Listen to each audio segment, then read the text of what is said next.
Nakita ko ang libreta sa ilalim ng kutson. 0 na ang laman. 50 taon ng ipon ko, para sa aking pagtanda, kinuha lahat ng sarili kong anak. Para raw sa ikabubuti ko dahil matanda na ako. Ngumiti siya, akala niya tapos na ang lahat. Ang hindi niya alam, inaanak ko ang manager ng bangko. At tumawag siya sa akin kanina. Ako si Marilena. Maria Elena Reyes ang buo kong pangalan.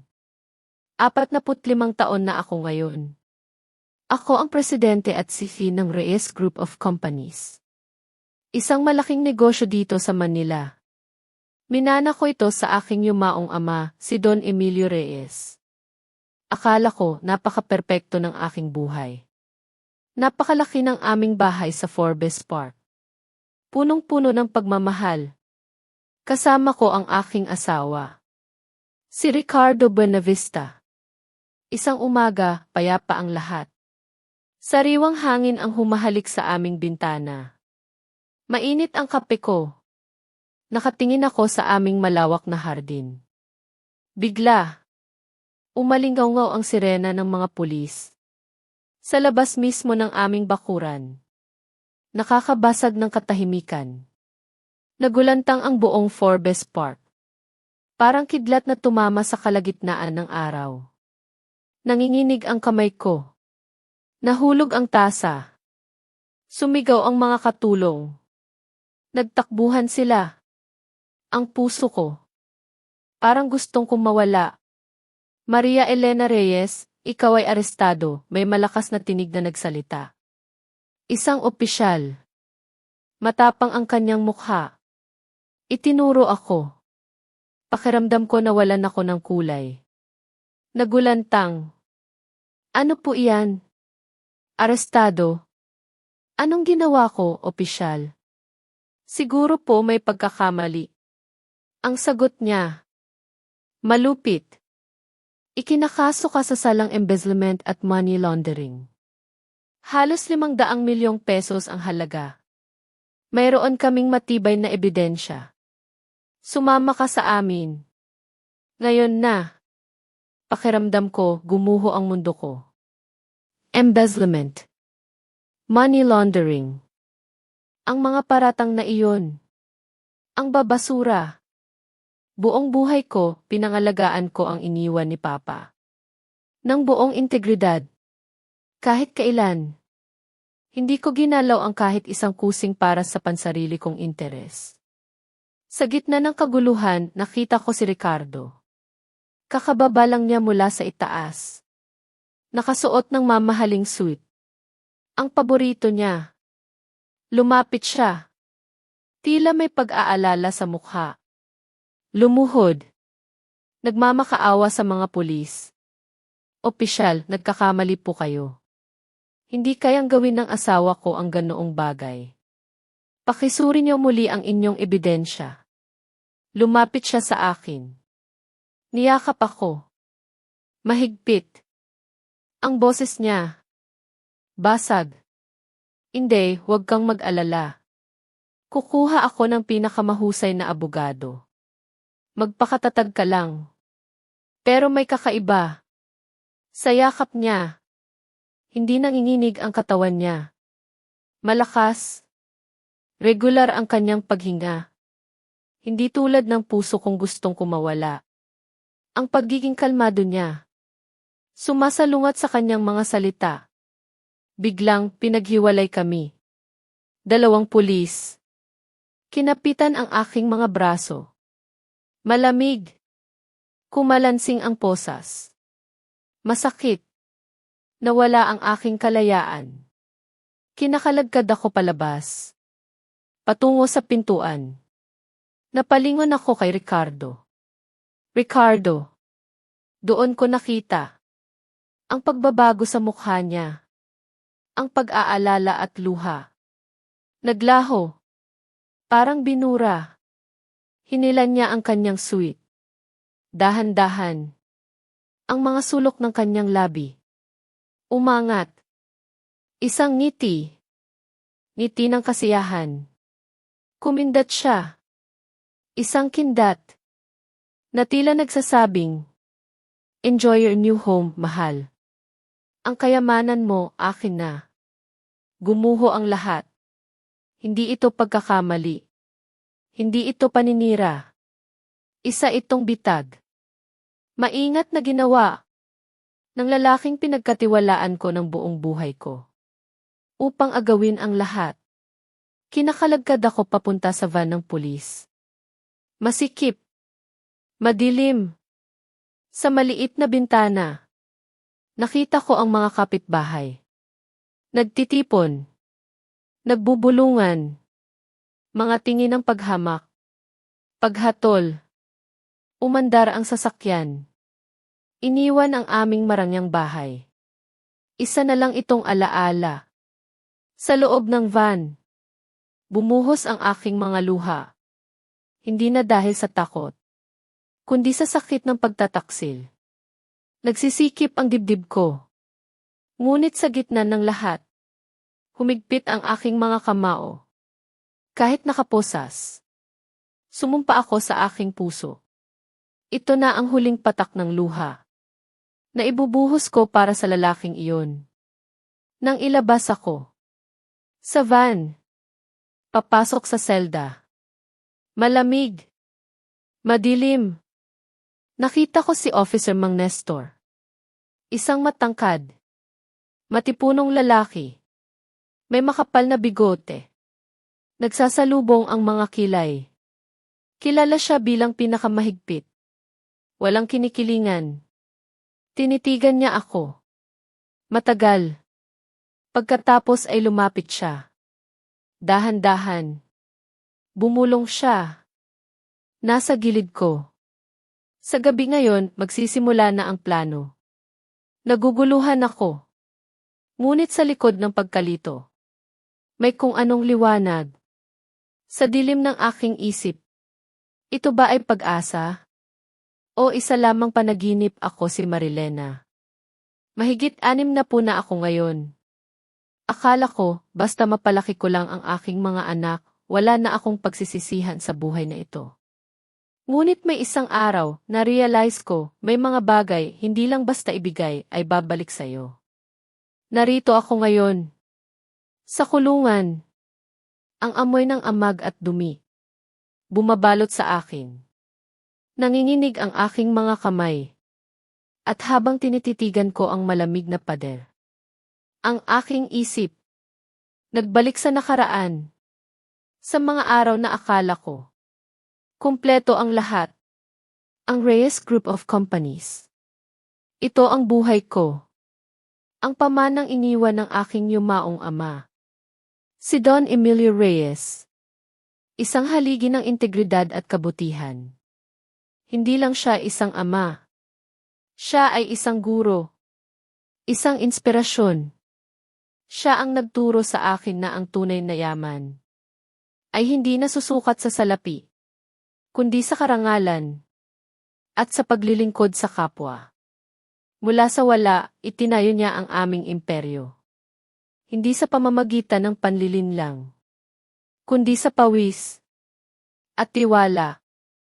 Ang kanyang programa, ang Tipuso para sa Bayan.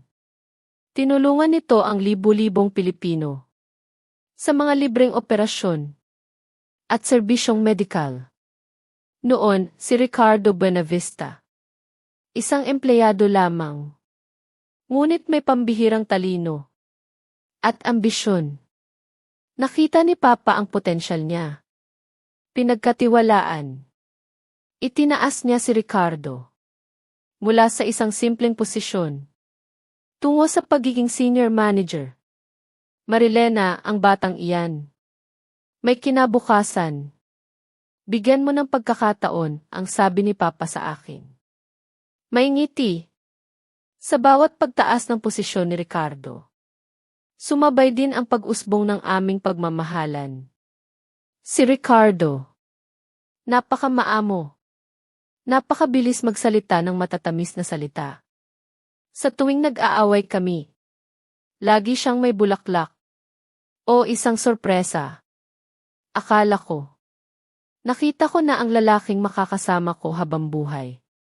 Isang gabi habang naglalakad kami sa hardin. Sa ilalim ng mga bituin. Hinawakan niya ang aking kamay.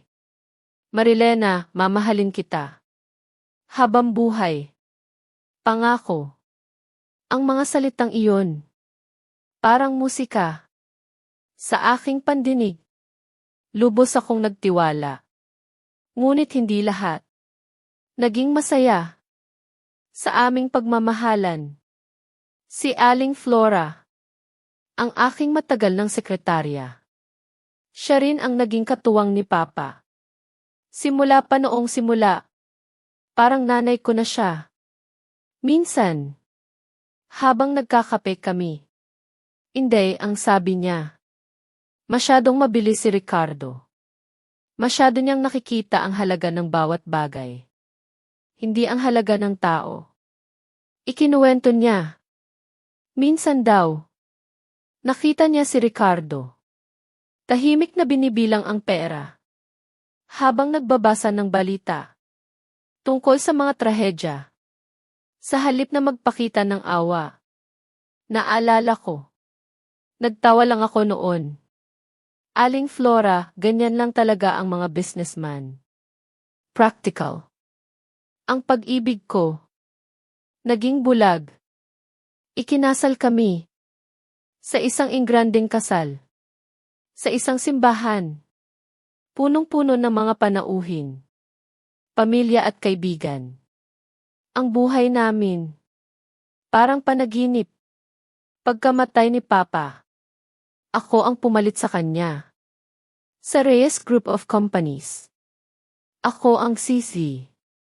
At si Ricardo. Ginawa kong general manager. Ang kanyang kakayahan. Hindi ko pinagdudahan. Ibinigay ko sa kanya. Ang buong tiwala. Ang lahat ng kapangyarihan. Upang patakbuhin ang kumpanya. Kasama ko.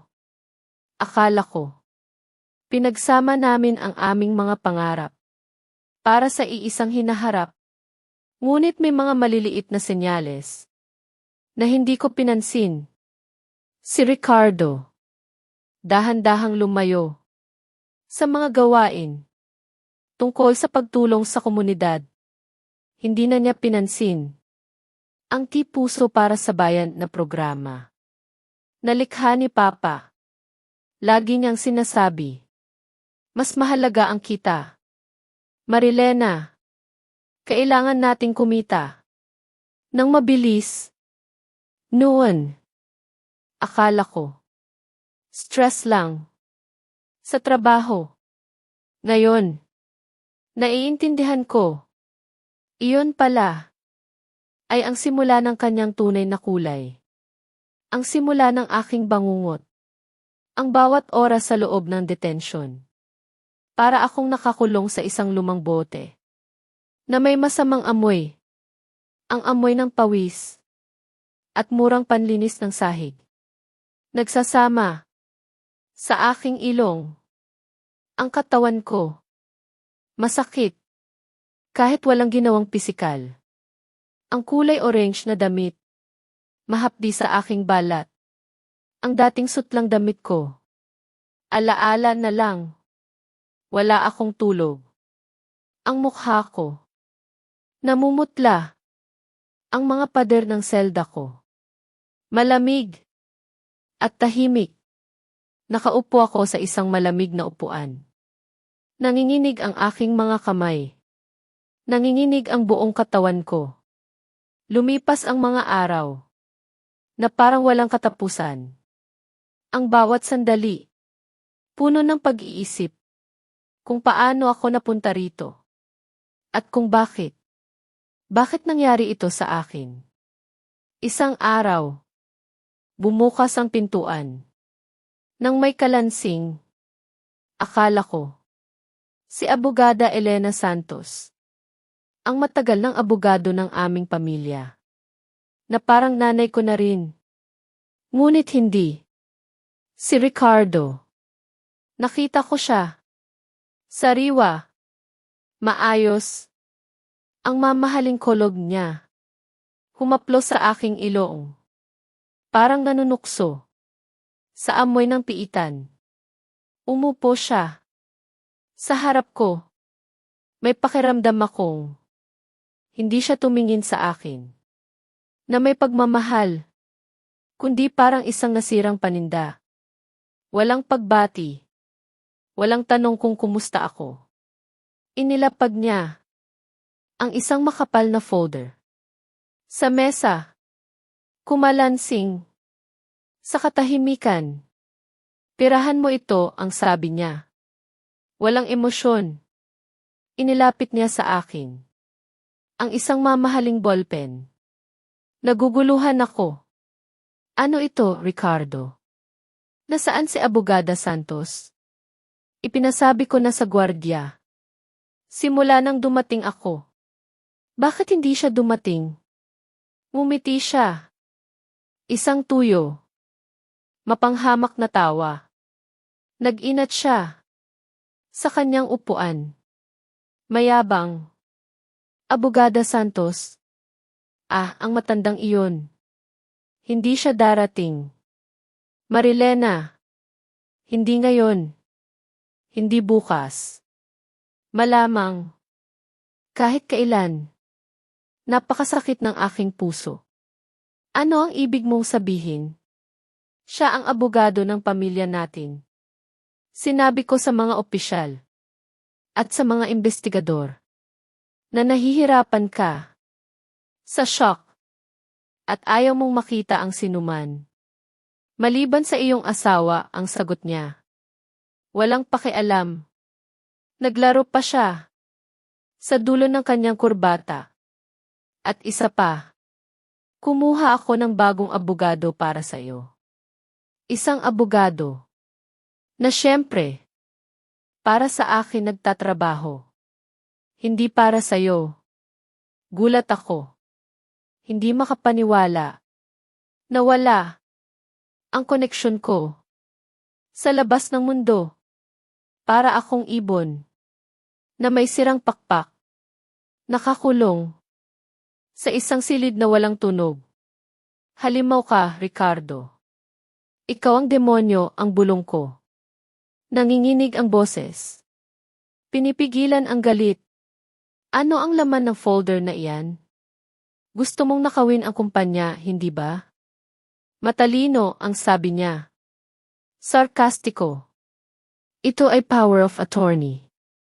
Para sa kumpletong paglilipat ng lahat ng ari-arian. Ang kontrol ng kumpanya. Ang mga lupa. At lahat ng account sa iyong pangalan. Ililipat sa akin. Ang dahilan. Simple. At lohikal. Dahil ikaw ngayon ay akusado sa kaso ng korupsyon at money laundering. Nanganganib ang iyong mga ari-arian na kumpiskahin ng gobyerno. Ang tanging paraan para mailigtas ang ating kayamanan ay ilipat ito sa akin. Bago pa mahuli ang lahat. Ang pangalan ko. Malinis. Hindi ito ating kayamanan, sigaw ko. May luhang pumupuno sa aking mata. Ito ang pamana ni Papa. At hindi ako korap. Pinagplanuhan mo ito. Peke mga financial report, hindi ba? Inutusan mo ang finance staff na maglagay ng mga peking transaksyon. Lumapit siya. Ang kanyang mukha. Malapit na sa salamin na naghihiwalay sa amin. Lumaki ang kanyang ngiti. Ibinunyag ang kanyang pagiging sakim. Ginawa ko. At ano ngayon? Sino ang maniniwala sa'yo? Sa asawang walang alam sa negosyo? O sa tapat na asawa? Na lumalaban para sa pamilya? Hinatulan ka na ng mundo, Marilena. Ang balita ng iyong pag-aresto. Nasa lahat ng pahayagan. At telebisyon. Bumagsak ang halaga ng shares ng kumpanya. Nagkakagulo ang mga investor. Kung hindi mo pipirmahan ito, malulugi ang kumpanya ng iyong ama. Magkakawatak-watak. Kinuyom ko ang aking mga kamao. Hanggang mamutla ang aking mga buko-buko. Ang sakit sa aking puso. Mas masakit pa kesa sa mga paratang ng pulis. Ang lalaking minahal ko. Ang inangat ko. Mula sa isang simpleng empleyado. Patungong general manager. Ngayon, inaapakan niya ako. Habang nakahiga ako sa lupa. Hindi ko pipirmahan, matatag kong sabi. Maghihintay ako hanggang sa makakausap ko ang hukom. Lalabas ang katotohanan. Huminga ng malalim si Ricardo. Parang nakikipag-usap sa isang pasaway na bata. Nagbago ang mukha niya. Naging malamig. At malupit. Pakinggan mo, Marilena. Sa loob ng mga pader na ito, ang pera ang hari. Kung patuloy kang matigas ang ulo, kaya kong gawing impyerno ang buhay mo dito. O kaya, pumirma ka. Aayusin kita. Ilang taon ka lang sa kulungan, pero komportable ka sa isang espesyal na selda. Maganda ang pagkain. At hindi kita hihiwalayan. Huminto si Ricardo. Kumislap ang kanyang mga mata. Puno ng banta. Pero kung tatanggi ka, bubulok ka rito. Hindi ka matutulungan ni Abogada Santos. Walang may pakialam sa'yo. Nag-iisa ka. Tumayo siya. Walang pakialam. Inayos ang kanyang suit. Tiningnan ang kanyang mamahaling relo. Bibigyan kita hanggang bukas para pag-isipan mo. Tandaan mo, Marilena. Ang pirma na iyon ay ang iyong tiket. Sa kaligtasan o sa ganap na pagbagsak. Umalis siya. Nang hindi lumilingon. Iniwan ako. Nang hihina. Gumuho ang aking likod. Dahan-dahang nawala siya. Sa likod ng kumalansing na pintuan. Bumalik ang katahimikan. Ibinaba ko ang aking ulo. Tiningnan ang walang laman na mesa sa harap ko. Pakiramdam ko. Napakaliit ko. Napakahina. Ang plano ni Ricardo. Detalyado. Kinulong niya ako. Sinira ang aking espiritu. At pagkatapos, nag-alok ng isang pekeng pagtakas. Alam ko, kung pipirmahan ko ang mga papel na iyon, hihilingin niya agad ang diborsyo. At iiwan ako. Upang mamatay sa kulungan. Nang walang pera. Ngunit kung hindi ako pipirma, paano ako lalaban? Mula sa likod ng mga rehas na ito. Nang walang tulong ni Abogada Santos, nagsimulang kumapit ang desperasyon. Sa aking lalamunan, bumagsak ang aking mga luha. Sa malamig na sahig, nag-iisa ako. Sa malupit na mundong ito, walang prinsipe, walang milagro, tanging ako. At ang malamig na pader. Mga kaibigan, ano sa tingin ninyo ang dapat gawin ni Marilena? Anong payo ang maibibigay ninyo sa kanya sa oras ng matinding pagsubok na ito? Ibahagi ang inyong saloobin sa comment section sa ibaba, at huwag kalimutang i-like at i-subscribe ang channel para sa susunod na bahagi ng kwento ni Marilena. Naging totoo ang banta ni Ricardo. Hindi lamang siya nagpapanggap.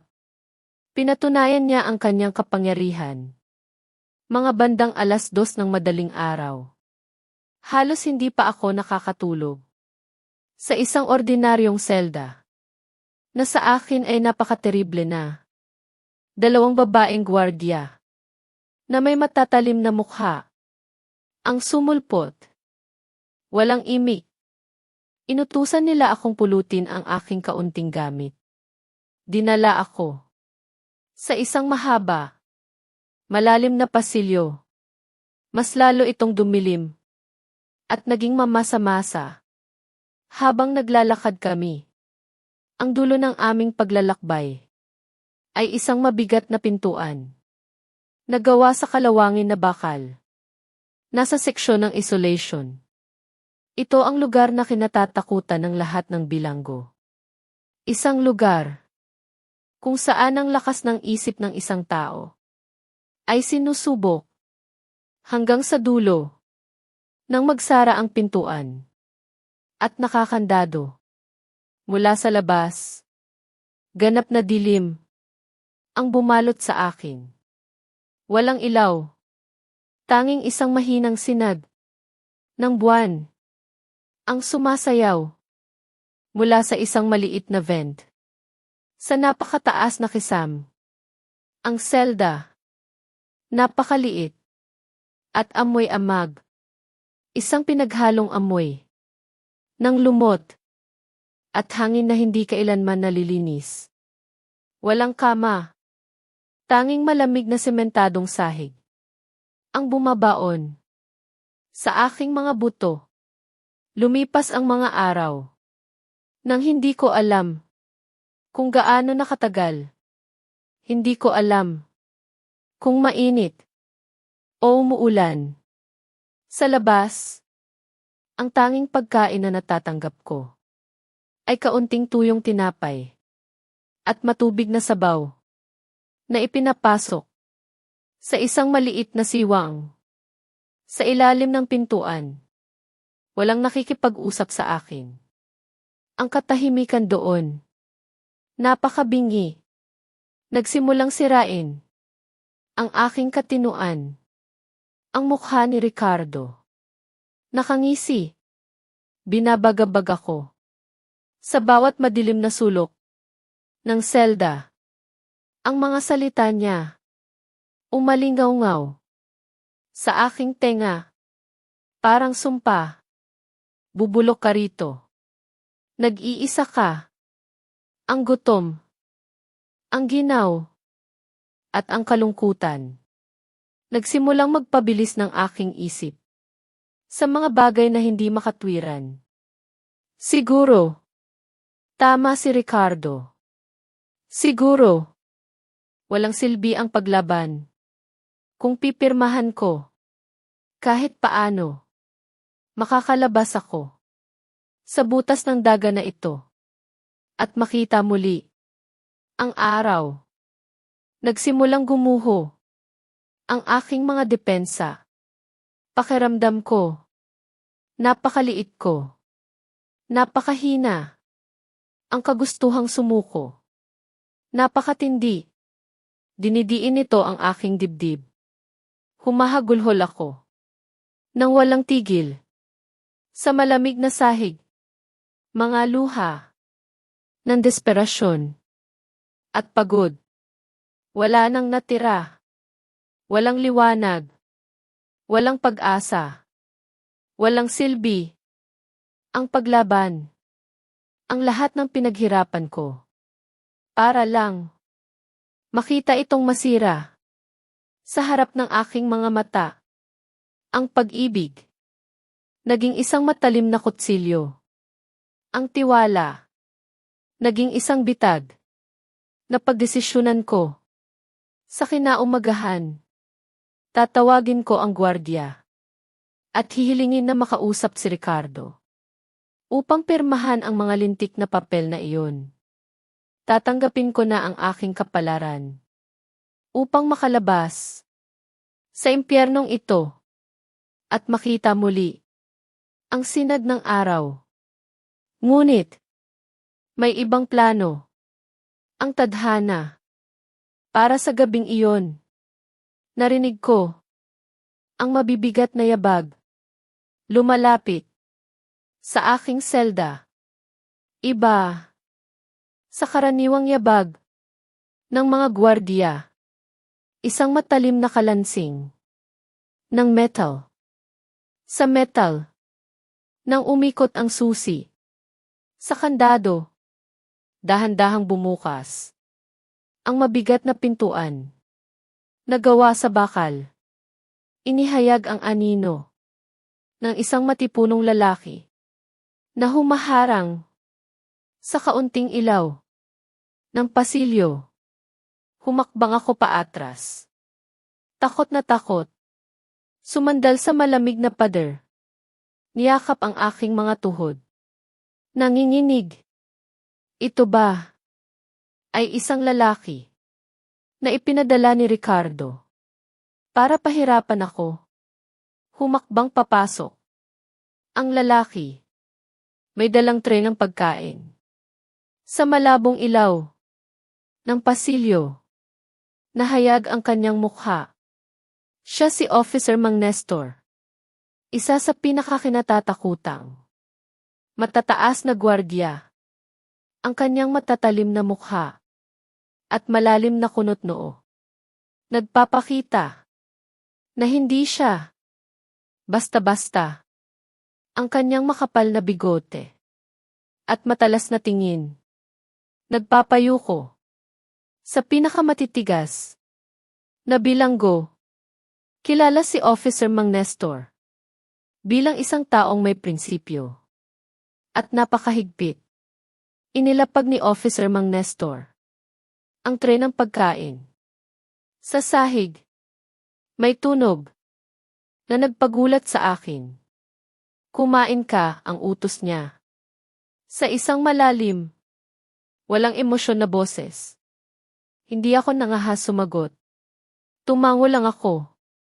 Tahimik. Ang aking mga mata. Hindi nangahas tumingin. Sa mukha ng nakakatakot na gwardiya. Inaasahan ko. Natatalikod si Officer Mang Nestor. At aalis. Ngunit hindi. Tumayo siya. Doon. Tahimik. Ang kanyang mga mata. Sinundan. Ang bawat madilim na sulok ng selda. Tila may hinahanap. Tiningnan niya ang vent sa itaas. Pagkatapos, ang sulok ng pintuan. Matapos niyang masiguro na walang mikropono o security camera ang nakatutok. Sa sulok na iyon, drastikong nagbago ang postura ni Officer Mang Nestor. Ang kanyang mga balikat, na dati matigas, ay lumuwag ng kaunti. Lumuhod siya sa isang tuhod. Inilapit ang kanyang mukha sa akin. Mas lalo akong natakot. Ang paghinga ko naputol sa lalamunan ko. Huwag po ninyo akong saktan, pakiusap, mahina kong bulong.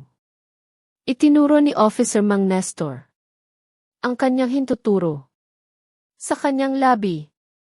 Senyales na manahimik ako. Ang kanyang tingin na kanina'y matalas at nakakatakot. Nagbago. May malalim at seryosong awa. Siya. Inilapit niya ang kanyang bibig sa aking tenga. Ang kanyang boses. Isang bulong na halos hindi marinig. Ngunit sa aking pandinig. Napakalinaw. Huwag kang sumuko, hindi. Marilena, huwag kang pipirma ng kahit ano, mabilis na bulong ni Officer Mang Nestor. Malaki ang pagkabukas ng aking mga mata. Tiningnan ko ang matigas niyang mukha. Naguguluhan. Patuloy na bumulong si Officer Mang Nestor. Ang kanyang mga mata nakatingin sa akin. Nagbibigay ng kapanatagan. Sa gabi ngayon, magsisimula na ang plano. Ang pangalan ni Abogada Elena Santos. Para akong tinamaan ng kidlat. Na nagising ang isang password na walang sinumang ipinadala ni Ricardo. Ang makakaalam. Sinabi ni Ricardo na wala nang pakialam si Abogada Santos.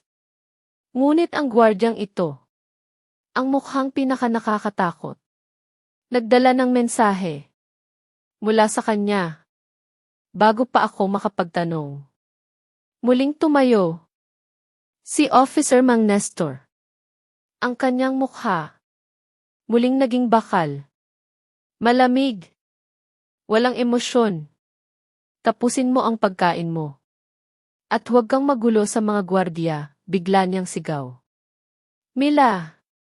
Bumalik siya sa kanyang orihinal na papel. Bilang isang mabagsik na gwardiya. Tila ang bulong kanina ay hindi nangyari. Tinalikuran niya ako. At umalis. Ng buong lakas. Ang pintuan ng metal. Kumalansing. Muling nagsara. At nakakandado. Naiwan akong muli. Mag-isa sa dilim. Ngunit sa pagkakataong ito. Iba ang pakiramdam ng dilim. Ang malamig na hangin. Na bumabaon sa aking mga buto. Hindi na nagparamdam. Ng desperasyon. Ang aking puso. Mabilis na tumibok. Hindi dahil sa takot. Kundi dahil sa isang sinag ng pag-asa. Na biglang nagningning. Sa aking dibdib. Hinawakan ko ang tray ng pagkain. Sa unang pagkakataon. Sa loob ng 3 araw. Kumain ako. Ng buong sigla. Kailangan ko ng lakas. Kailangan kong maging matatag. Alam ko. Na nagsisimula pa lang. Ang tunay na laban. At kailangan kong mabuhay. Upang manalo. Naaalala mo ba ang anumang bagay, Marilena? Na ibinigay sa'yo ni Don Emilio. Bilang isang espesyal na regalo. Na hindi alam ni Ricardo, ang tanong ni Officer Mang Nestor. Ang kanyang boses. Bumubulong muli. Nag-isip ako. Nang matindi. Naalala ko. Ang kwintas. Ang gintong kwintas. Na may puting pendant. Na may hugis puso. Regalo ni Papa. Sa aking ika-21 kaarawan. Ang kwintas po. Ang kwintas na may pendant.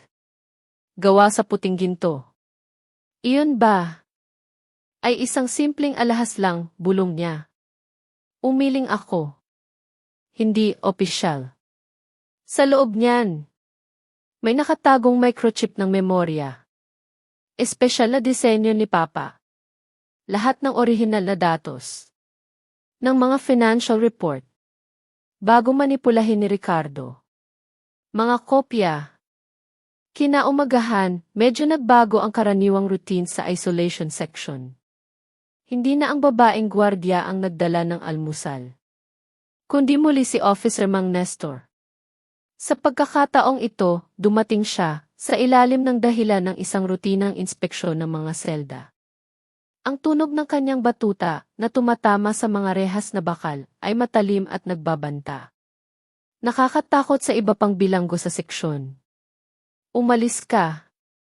At pumunta sa sulok. Mga kamay sa likod ng ulo, sigaw ni Officer Mang Nestor. Nang bumukas ang pintuan ng selda ko. Ako na naiintindihan na ang kaunting pagtatanghal. Sumunod agad. Nakatayo ako. Nanginginig. Sa isang sulok. Ng mamasa-masang selda. Samantala, pumasok si Officer Mang Nestor. At nagsimulang halughugin. Ang aking manipis na unan. At matinding inspeksyon. Ang mga bitak sa pader. Ang kanyang mga galaw. Tila marahas. Para sa sinumang. Nagmamasid. Mula sa surveillance camera. Sa dulo ng pasilyo. Ngunit para sa akin. Na malapit. Nakita ko. Na ang kanyang mga kamay. Ay gumagalaw. Nang napakaingat. Upang hindi masira. Ang aking tanging. Lugar na tulugan. Nang yumuko si Officer Mang Nestor. Malapit sa akin. Kunwari. Ina-inspeksyon. Ang sahig. Muli siyang nagsalita. Nang mahina. Napakahina. Halos malunod. Sa tunog ng kanyang bota. Na sadyang nililikha niya. Huwag kang mag-alala, hindi. Ang kamera sa pasilyo. Hindi nakaka-record ng tunog. Sa sulok na ito, mabilis niyang bulong. Naglakas loob ako. At tiningnan. Ang kanyang matigas na mukha. Bakit po? Bakit ninyo ito ginagawa? Kung malaman ni Ricardo, baka matanggal kayo sa trabaho. O kaya, makulong pa kayo. Maikli. Nabumuntong hininga si Officer Mang Nestor. Ang kanyang mga mata, tila tumingin sa kabila ng malalim na pader ng bilangguan. Sandali. 10 taon na ang nakakaraan, Inday. Naaalala mo ba ang programang Puso para sa Bayan? Na inorganisa ng Reyes Group para sa mga pamilyang walang kakayahan? Nagsalubong ang aking kilay. Naghahanap sa aking naguguluhang alaala. Ito ay taunang programa ng kumpanya ni Papa. Pinopondohan namin ang operasyon ng daan-daang nangangailangan. Isa ako sa kanila, matatag na pinutol ni Officer Mang Nestor. Ang kanyang malalim na boses. May panginginig ng emosyon. Noon, ako ay isang pansamantalang security guard. Sa isang bodega. Sa daungan. May malala akong problema sa puso. Sabi ng doktor.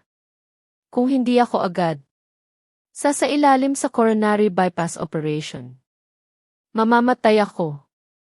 Ngunit ang halaga. Daan-daang libong pesos. Saan ako kukuha ng ganoon karaming pera? Isang simpleng gwardiya. Sumuko na ako. Handa nang mamatay. At iwan ang aking asawa. At mga anak. Na maliliit pa. Nagulat ako. Nang marinig iyon. Hindi ko kailanman inakala. Na ang isang gawa. Ng kabutihan. Na para sa akin. Ay simpleng obligasyon lang. Ng kumpanya. Ay may mukha. At pangalan. Pagkatapos, dumating ang abiso, patuloy ni Officer Mang Nestor. Ang kanyang mga kamay, mahigpit na nakakuyom, upang pigilan ang emosyon. Sakop ng inyong foundation, ang 100% ng gastos. Hindi ninyo ako kilala. Siguro, pumirma lang kayo ng tambak na papeles sa inyong komportableng opisina. Ngunit ang pirma ninyo, ang dahilan, kung bakit tumitibok pa rin ang puso ko ngayon. Ang pirma ninyo, ang nagbigay daan, upang magkaroon pa rin ng ama, ang aking mga anak. Lumuha ako. Habang pakiramdam ko, ipinagkanulo ako ng buong mundo. Isang binhi ng kabutihan na aking itinanim noong nakaraan. Ngayon, lumaki upang maging isang punong nagbibigay proteksyon. Nanumpa ako noon, hindi, muli bulong ni Officer Mang Nestor. Ang kanyang mga mata, nakatingin ng matalim sa akin. Kung isang araw, makakaganti ako, bibigay ko ang aking buhay para dito. At nang makita ko ang pangalan ninyo sa listahan ng mga bilanggo sa isolation. Ngayon, alam kong ito na ang panahon. Officer Mang Nestor, bulong ko. Nabigla sa emosyon. Makinig kayo, hindi, pinutol ako ni Officer Mang Nestor. Muling naging alerto. Hindi ko kayo mailalabas dito. Iyon ay lalabag sa batas. At magiging pugante lang kayo. Kailangan nating kumilos ng matalino. Kailangan ni Abogada Santos ng ebidensya. Tuso si Ricardo. At malamang, sinira na niya ang lahat ng pisikal na dokumento sa kumpanya at sa bahay. Ngunit sigurado si Abogada Santos na ang anak ng tagapagtatag ng Reyes Group ay mayroong isang backup plan. Ipinikit ko ang aking mga mata Nag-isip ng matindi. Talagang detalyado. Ang plano ni Ricardo. Ang laptop. Ang mga dokumento. Ang safe. Lahat ay nahulog sa kamay ng aking asawa. Ngunit nakalimutan ni Ricardo ang isang bagay. Bago pa siya maging general manager, hindi niya alam ang lumang kaugalian na itinuro ng yumaong ama ko.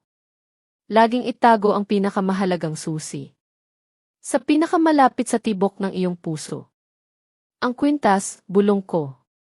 Biglang nagbukas ang aking mga mata. Nang malaki ang pendant ng kwintas, tanong ni Officer Mang Nestor. Ang puting gintong kwintas. Nasuot ko nang arestuhin ako. Hindi lang iyon. Simpleng alahas, opisyal. Sa loob, may nakatagong microchip ng memorya. Espesyal na disenyo ni Papa. Lahat ng orihinal na datos ng mga financial report bago manipulahin ni Ricardo. Mga kopya ng mga ari-arian at ebidensya ng mga illegal na transaksyon na pinaghihinalaan ko. Lahat ay otomatikong na-save doon sa bawat pag-access ko sa main server. Iyan ang susi. Tumigas ang mukha ni Officer Mang Nestor. Nasaan ang kwintas na iyon ngayon? Kinuha ito ng officer on duty. Nang pumasok ako, inilagay niya sa isang bag ng personal na gamit. Sigurado ako, hindi alam ni Ricardo. Akala niya, simpleng trinket lang. Kaya, hindi niya kinuha. Dahan-dahang tumango si Officer Mang Nestor. Ang kanyang isip na pamilyar sa mga pamamaraan ng bilangguan. Nagsimulang gumana. Agad. Ang evidence room ay isang restricted area. Tanging ang direktor lamang ng bilangguan ang may susi. Ngunit mumiti nang bahagya si Officer Mang Nestor. Isang makabuluhang ngiti. Ngayong gabi, may shift change. Ang gwardiya sa storage ay may utang sa sugal sa isa sa mga bilanggo. At alam ko ang kanyang kahinaan. Ang tunog ng mga yabag na lumalapit sa pasilyo. Nagpatayo kay Officer Mang Nestor. Agad, muli niyang ibinalik ang kanyang matigas na mukha at sinigawan ako. Sige, walang kontrabando dito. Linisin mo ang sahig na ito. At huwag kang tamad. Sinipa ni Officer Mang Nestor nang bahagya ang isang walang laman na bote ng tubig papunta sa akin. Sumigaw ng malakas bago siya tumalikod at umalis. Binigyan ako ni Officer Mang Nestor ng isang napakaikling tingin. Ngunit nagbigay sa akin ng matinding lakas. Isang senyales na nagsasabing, ako na ang bahala. Ang pintuan ng metal muling nagsara nang may kalansing. Naiwan akong muli mag-isa. Ngunit sa pagkakataong ito, hindi ako umiyak. Umupo ako sa malamig na sahig. Nang tuwid ang likod, ang gutom at pagod tila naglaho. Inilagay ko ang aking kamay sa aking dibdib, sa lugar kung saan dating nakasabit ang kwintas na iyon. Isang mabuting gawa na itinanim nang walang inaasahang kapalit. 10 taon na ang nakakaraan. Ngayon, bumalik sa akin. Bilang ang pinakamakapangyarihang sandata. Maaaring may pera. At kapangyarihan. Si Ricardo. Upang bilhin ang batas. Ngunit wala siyang taos-pusong katapatan ng mga taong nailigtas ang buhay. Bahagya akong umiti. Sa dilim, maghintay ka sa aking paghihiganti, Ricardo. Itinayo mo ang iyong kastilyo sa buhangin at ang tubig ay malapit ng tumaas. Ang silid ng hukuman, mainit, masikip, ang bawat mata nakatutok sa akin. Dinala ako sa harap sa upuan ng akusado. Sa unang hilera, naroon si Ricardo. Ang kanyang mukha, puno ng kunwaring pighati. Paminsan-minsan, ipupunas niya ang panyo sa kanyang mga mata. Mga matang walang luha. Kampante siya. Sigurado sa kanyang tagumpay. Binasa ng piskal ang mabibigat na kaso. Ang abogadong binayaran ni Ricardo, paika-ika. Walang testigo, anya. Handa na ang hukom na ihampas ang kanyang martilyo. At sa sandaling iyon bumukas ang pinto. Si Abogada Elena Santos. Pumasok siya. Dala ang bigat ng katotohanan. Kasama niya ang kanyang mga katulong, may dalang mga kahon ng dokumento, at isang eksperto. Ang buong silid na tahimik. Nakita ko ang mukha ni Ricardo. Ang kunwaring lungkot na palitan ng purong takot. Namutla siya. May bago kaming ebidensya, kagalang-galang na hukom, anunsyo ni Abogada Santos. Ang kanyang boses, matatag at malinaw. Bumaba ang isang malaking screen sa harap ng korte. At doon, lumabas ang isang video. Mula sa isang tagong kamera sa aking opisina. Nakita ng lahat si Ricardo. Naglilipat ng mga tumpok ng pera mula sa aking safe papunta sa isang bag, malinaw ang kanyang boses. Ang inosenteng asawa ko. Kapag nakulong na siya, akin na ang lahat. Ilipat mo na ang 250 milyong piso sa ibang bansa. Ang bulungan sa silid naging isang malakas na ugong. Pagkatapos ng video, isang tableta ang lumabas. Magkatabi. Ang peking ulat pinansyal. At ang orihinal na datos mula sa kwintas. Kitang-kita ang panloloko. At sa ibaba, malinaw na nakasulat. Device, iPhone 15 Pro Max. User, Ricardo Buenavista. Hindi totoo iyan. Gawa-gawa lang iyan, sigaw ni Ricardo. Tumayo siya. Nanginginig. Ang kanyang mukha, namumula sa galit at hiya. Ang maskara, tuluyan ng nabasag. Umupo, malakas na utos ng hukom, kasabay ng paghampas ng martilyo. Ilang sandali pa, narinig ko ang pinakamatamis na mga salita. Ang kaso laban kay Ginang Maria Elena Reyes ay ibinabasura. At inuutusan ang mga alagad ng batas na arestuhin si Ginoong Ricardo Buenavista, ngayon din. 2 tanod ang lumapit kay Ricardo. Kinalagkad siya. Palayo. Kasabay nito, 1 tanod ang lumapit sa akin. Tinanggal ang posas sa aking mga kamay. Ang tunog ng pagkalas nito, iyon ang tunog ng kalayaan. Tumayo ako. Hinarap ko si Ricardo habang siya ay kinakaladkad. Tiningnan niya ako. May put. At pagsusumamo. Hindi ako nagsalita ng malakas. Ang aking boses, kalmado. At malamig. Ang kasakiman mo ang sumira sayo, Ricardo. Ibinigay ko lang sayo ang nararapat. Mga minamahal na tagapakinig, kung nakikinig pa kayo hanggang dito, tulungan ninyo akong mag-comment ng isa sa ibaba. Para malaman kung mayroon pa ring mga kaibigang kasama ko sa buong paglalakbay na ito. Ang inyong presensya ang pinakamalaking inspirasyon upang maipagpatuloy ko ang huling bahagi, ang luha sa katahimikan, kung saan ang bawat patak ng luha ay magiging isang aral ng pag-asa at pagbangon. Salamat po. Pagkatapos ng paglilitis, umupo kami ni Abogada Elena Santos sa kanyang opisina. Ang tagumpay may kasamang mabigat na katotohanan. Ipinakita niya sa akin ang mga numero, ang mga ulat. Ang Reyes Group, ang pamanang iniwan ni Papa, ay nasa bingit ng pagbagsak.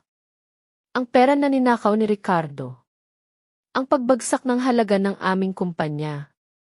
Ang mga utang sa bangko. Isang malalim na sugat na halos imposible ng gamutin. Marilena, mahinahon niyang sabi. May pagpipilian tayo. Ang kanyang mga salita, mabigat. Maaari nating itago ang ilan sa mga pagkalugi. Maaari tayong gumawa ng paraan para magmukhang maayos ang lahat. Pagkatapos, ibenta mo ang iyong parte sa isang dayuhang kumpanya. Makakatakas ka. Makakapamuhay ka ng marangya sa ibang bansa. Ngunit huminto siya at tumingin sa aking mga mata. Ang pangalan ni Don Emilio. Ang pangalan ng iyong ama. Madudungisan magpakailanman. Natahimik ako. Ang alok, isang tukso.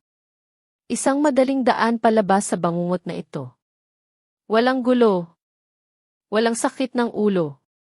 Ngunit habang iniisip ko iyon, ang mukha ni Papa ang nakikita ko. Ang kanyang mga ngiti. Ang kanyang mga pangaral. Ang tunay na yaman, Marilena, ay nasa pangalan, hindi sa bulsa. Naalala ko si Officer Mang Nestor.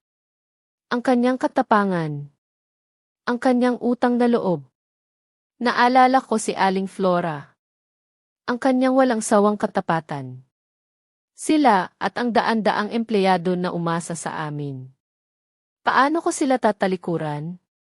Paano ko dudungisan ang alaala ng isang amang nagturo sa akin ng tama? Pinili ni Ricardo ang madaling daan.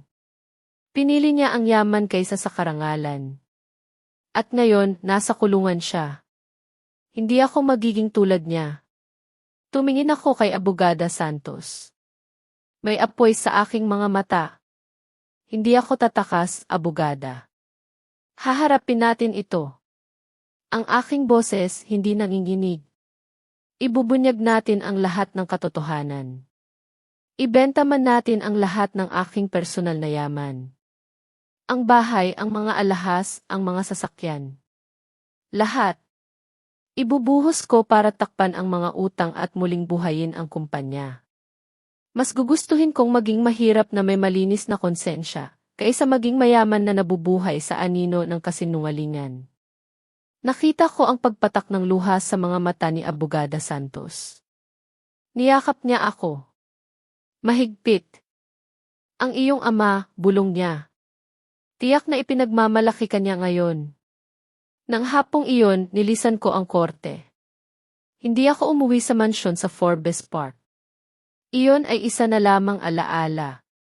Kasama si Aling Flora, tumungo kami sa isang maliit na apartment. Simple. Payak. Ngunit sa unang pagkakataon sa loob ng mahabang panahon, naramdaman ko ang tunay na kapayapaan. Ang bigat sa aking dibdib na wala. Malayang malaya. Ang mga sumunod na linggo.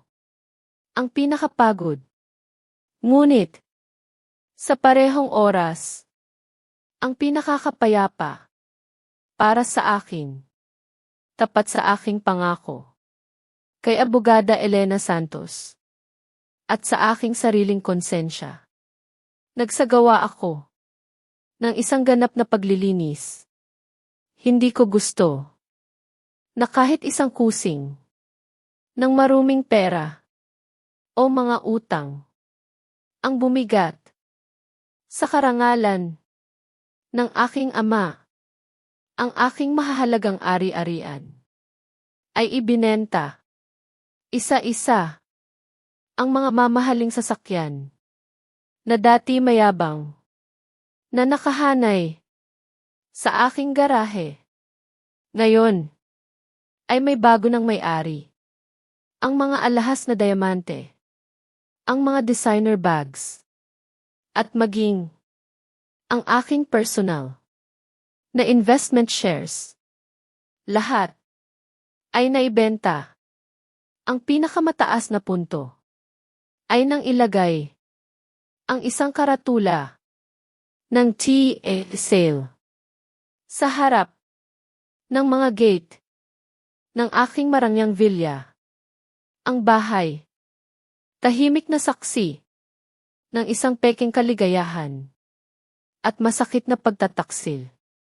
Kailangan, sa huli, na isuko upang matakpan ang mga multa ng gobyerno at mga bayad pinsala sa mga empleyado na pansamantalang tinanggal ni Ricardo. Naroon ako ngayon sa walang laman na sala, ang alingaw-ngaw ng aking mga yabag, umalingaw-ngaw sa marmol na sahig, wala nang mamahaling pintura o imported na leather sofas. Tanging malinis na puting pader. Kakaiba. Hindi ako nalulungkot. Sa halip, naramdaman ko ang gaan sa aking dibdib. Tila tinanggalan ako ng libu-libong tonelada ng bigat sa aking mga balikat. Lumabas ako sa bahay na iyon na may 2 maleta lamang ng damit at isang kahon ng mga alaala na may mga larawan ng aking yumaong mga magulang. Sa harap ng pintuan, naghihintay ang isang lumang, kulay abong van. Sasakyan ito ng aking dating sekretarya, si Aling Flora, na sinibak ni Ricardo. Si Aling Flora, may taos pusong ngiti, nakatayo sa tabi ng kotse, handa na salubungin ako, hindi bilang isang amo, kundi bilang isang kasama.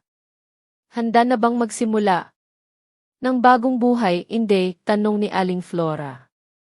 Nang may sigla, umiti ako. Ang pinakamalayang ngiti na naranasan ko sa loob ng maraming taon. Handang-handa, Aling Flora. Salamat sa pagsama sa akin upang muling magsimula mula sa simula. Ang 0 ay isang magandang numero, hindi. Mula sa 0 kaya nating pumunta sa kahit saan, matalinong sagot ni Aling Flora.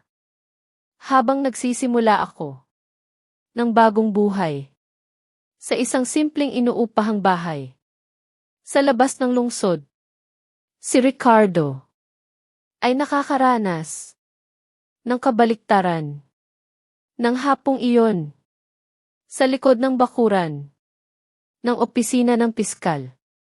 Nagkaroon ng isang nakakatawang eksena. Kinailangan kong pumunta upang pirmahan ang huling dokumento para sa pagbabalik ng mga ebidensya na hindi na ugnay sa kaso, ang aking wallet at identification documents na kinumpiska nang papalabas ako sa pintuan ng gusali nang magaan ang mga yabag. Kakadating lang ng isang armored transfer van. Ang likod na pintuan ng sasakyan ay marahas na binuksan ng isang gwardiya. Lumitaw ang figura ng isang lalaki na may posas at nakasuot ng isang kapansin-pansin na kulay orange na prisoner's vest. Ang kanyang buhok na dating laging malinis, ngayon ay magulo.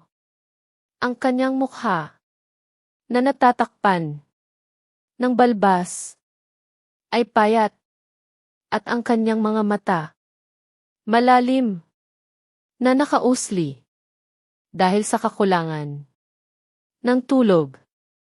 Si Ricardo, kakalipat lamang siya mula sa pansamantalang custody ng pulis tungo sa bilangguan upang hintayin ang kanyang sentensya. Sa wakas, pinagtagpo kami ng tadhana sa isang malupit, ngunit makatarungang crossroads. Ako, si Marilena, na bagong naghirap, ngunit malaya, nakaharap kay Ricardo, nawasak at nakakulong. Huminto ang mga yabag ni Ricardo nang makita ang figura ng isang simpleng babae na nakatayo, hindi kalayuan. Ako, si Marilena, nakasuot ng isang simpleng cotton shirt at pantalon, walang alahas o makapal na makeup. Ngunit, sa mga mata ni Ricardo, tila ako ay nagniningning mas marangal kesa noong punong-puno ako ng kayamanan. Nagsalubong ang aming mga tingin.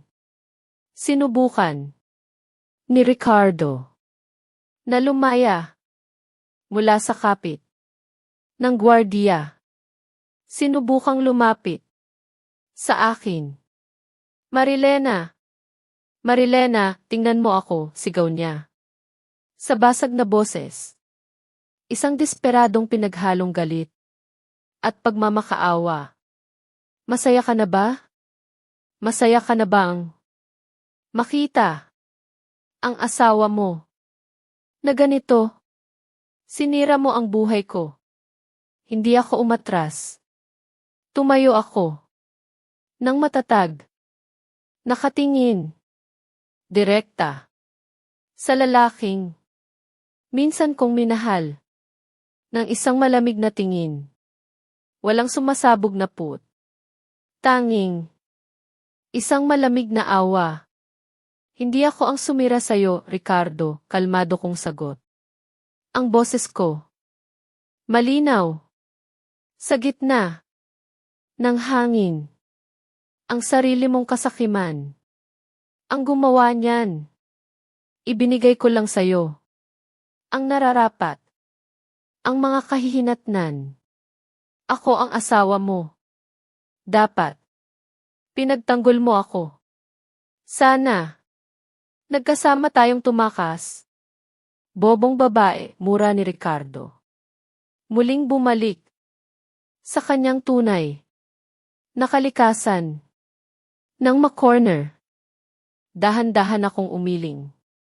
Ang bobong babaeng iyon ay namatay sa isolation cell na inihanda mo para sa kanya. Ricardo, ang nasa harap mo ngayon ay isang bagong Marilena. Isang Marilena na alam na ang karangalan ay hindi mabibili ng ninakaw na pera. Sinimulan ng mga gwardiya. Nakalagkarin si Ricardo nang sa pilitan papunta sa matataas at madilim na pintuan ng bilangguan. Lumaban si Ricardo. Ang kanyang mga paa hinihila sa aspalto. Marilena, huwag kang umalis. Tulungan mo ako. Ayaw kong pumasok dyan. Marami akong kaaway sa loob, Marilena. Ang mga sigaw ni Ricardo. Nakakawasak ng puso. Para sa sinumang makakarinig. Ngunit, ang puso ko Para sa kanya, ay nagyelo na. Nakita ko kung paano nagbukas ang malalaking pintuan ng metal. Alam na alam ko kung ano ang nasa kabila niyan. Madilim na pasilyo, amoy amag, matigas na pagkain, at isang nakakapanuot na kalungkutan. Mararanasan ni Ricardo bawat sandali ng paghihirap na kanyang pinlano para sa akin. Siguro, mas masahol pa dahil walang sinuman na may tapat na puso tulad ni Officer Mang Nestor ang magliligtas sa kanya. Masiyahan ka sa iyong palasyo, Ricardo, bulong ko. Mahina ang mga pintuan. Kumalansing. Nagsara. Lumamon. Sa figura ni Ricardo. At sa kanyang mga sigaw. Naging tahimik. Huminga ng malalim. Ako. Huminga ng hangin. Ng kalayaan. Na napakasariwa. Tumalikod ako. Mula sa bilangguan. Kinawayan ako ni Aling Flora mula sa lumang kotse. Ang araw. Sa hapon. Mainit. Na umiilaw. Sa kalsadang aspalto. Na nasa harap ko. Maaaring. Hindi kasing kinis. Ng highway. Na may maraming bato. At alikabok. Ngunit. Ito. Ang aking sariling daan. Isang daan. Na pinili ko. Nang may katapatan. Uwi na tayo, Aling Flora, sabi ko. Habang sumasakay. Sa kotse. Bukas ng umaga. Marami tayong catering orders. Na ihahanda. Dahan-dahang umalis. Ang lumang kotse. Iniwan. Ang opisina ng piskal. Sa likuran namin. Ang mga pader. Ng bilangguan. Ay nakatayo. Nang matatag. Naghihiwalay. Sa dalawang kapalaran. Na ngayon. Ay magkaiba. Tulad. Ng langit. At lupa.